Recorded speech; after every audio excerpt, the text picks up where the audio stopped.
রবির দুটি অঙ্ক পরীক্ষার গড় নম্বর হলো 93। পরের পরীক্ষায় সর্বনিম্ন কত নম্বর পেলে তার গড় নম্বর 95 হবে। তো এখানে বলেছে রবি দুটো পরীক্ষায় অ্যাটেম্প করেছে, যার দুটো পরীক্ষায় মার্কস গড় নম্বর হচ্ছে 93।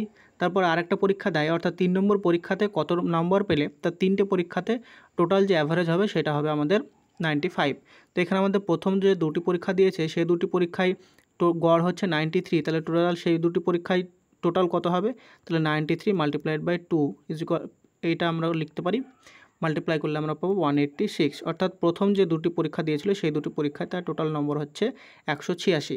এবার যদি আমরা ধরি যে তৃতীয় পরীক্ষাতে সে এ পরিমাণ নাম্বার পেয়েছে, তাহলে 186 দুটো পরীক্ষা মিলে প্লাস তৃতীয় পরীক্ষাতে সে যদি ধরি যে 100 এ নম্বর পেয়েছে, তাহলে এই তিনটি যে নম্বর পেয়েছে সেই তিনটির যে গড় সেটা বলেছে আমাদেরকে 95।